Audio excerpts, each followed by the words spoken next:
Hello class, this is Jonathan Taylor, and this is my presentation of my final project, which I have chosen to do the Conflict Management Manual. The manual I chose to do is for a fictional pharmaceutical company called PharmaPlus Pharmaceuticals, which is going to be somewhere in RTP.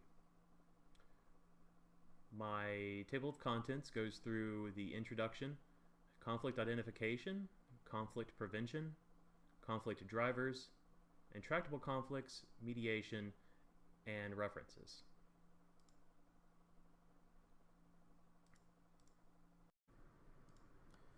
The manual begins with a mission statement. PharmaPlus strives to address conflict in the service of healthy team building. Our aim is to replace adversarial approaches of resolving conflict with collaborative processes and techniques. We seek to enhance cooperation among people in conflict so that they can see their mutual involvement and responsibility. Its purpose is to be used as both a preventative as well as a reactive tool for assisting with the prevention, education, and de-escalation of conflict between employees at PharmaPlus Pharmaceuticals. This manual is intended to be utilized as a general-purpose standard operating procedure for all employees within the entire organizational structure of PharmaPlus and should be referred to by employees of all levels within the company. The goal of this manual is to provide understanding of what conflict truly is, help you identify conflict when it happens to you, prevent conflict from occurring if possible, explain conflict drivers so you can understand the conflict motivations, provide solutions for dealing with intractable conflicts, and brief the employee on conflict contingency plans, namely mediation. Getting into the meat of the manual, it starts off with conflict identification and basic definitions of what conflict is and how it plays into our daily lives. On page 5, the manual talks about some of the benefits of conflict and then goes into conflict types, which would be the affective or relationship conflicts or substantive or task-focused conflicts. And it goes into basically some of the negatives of the relationship conflict and highlights how task-focused conflicts can be productive. A caveat is provided at the bottom of this page, which notes that while task-focused conflicts can be productive, excessive task-focused conflicts can transition into relationship conflicts, which can be destructive. Moving into page 6, the manual addresses how recognizing conflict is critical for conflict prevention and transformation. It also lays the groundwork for the following conflict styles section. This section was designed to be used as a tool for the employee to allow him or her to determine their own conflict style by gauging their assertiveness and cooperativity. At the end of this page and going into the next, the possible conflict styles are outlined in detail so the employee can gain some insight on where they landed. This section is rounded out with some motivation at the end in case the employee finds themselves in an undesirable category, such as avoiding. And the motivation is research indicates that these behavioral orientations may be modified through cognitive and behavioral trainings.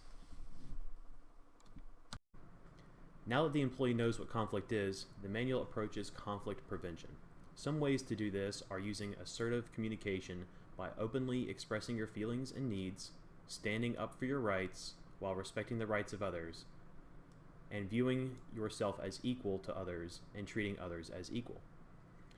In order to empower the employee to exercise assertive communication, the manual then outlines some basic employee rights. The manual also addresses setting explicit rather than implicit expectations for your coworkers in order to establish social norms, and also addresses cultural sensitivity, harassment, and racism, which will not be tolerated. While understanding conflict and taking some preemptive measures to reduce its occurrence is going to go a long way towards reducing the overall burden of conflict in the workplace, conflict mastery is going to necessitate accurate assessment of the motivations behind conflict. In the following sections, the manual provides background information on these conflict drivers, as well as strategies to mitigate or transform conflict. Emotion plays one of the most important roles in conflict. As such, the first conflict driver section, emotion, gives some background on how humanity is both benefited and hindered by emotion. It then describes the emotions which can impact conflict. Should the employee feel any of these emotions resulting from an interaction with a coworker, they should take a moment to remember to ask themselves the primary appraisal questions on page 10 and then the secondary appraisal questions directly thereafter. Going through this two-step appraisal process will allow the employee to make more rational decisions on how to respond to the inevitable rising emotions which results from conflict.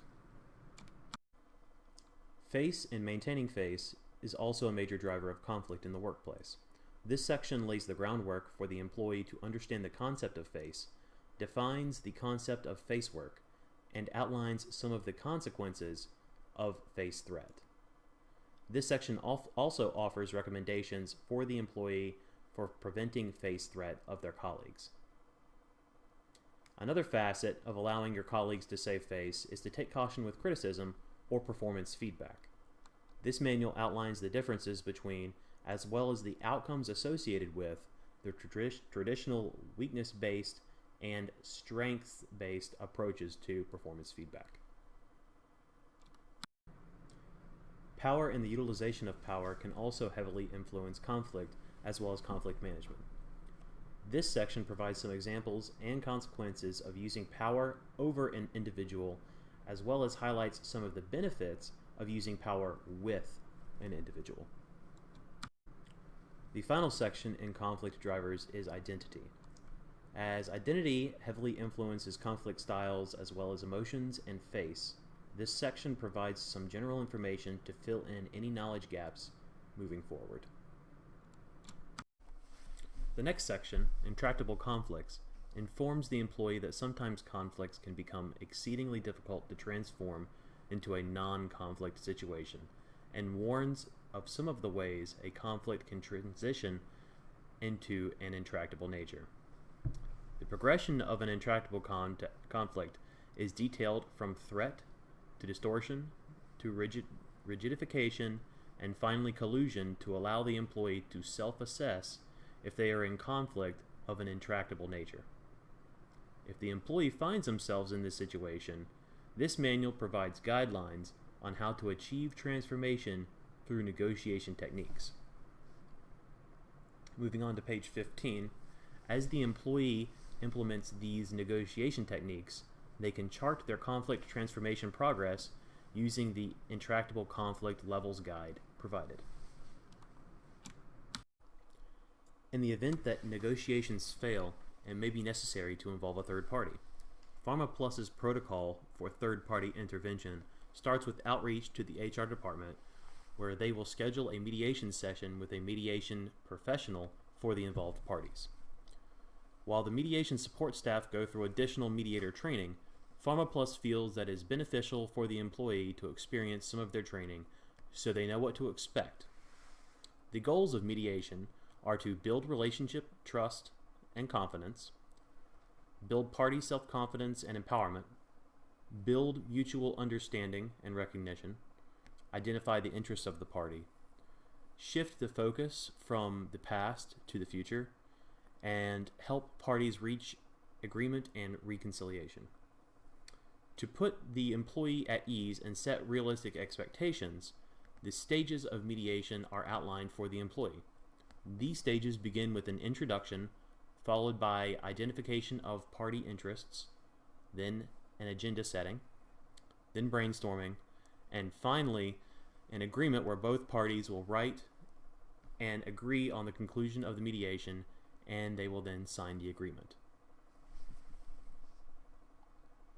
And that concludes my presentation for the PharmaPlus Pharmaceuticals Conflict Management Manual. Thank you very much.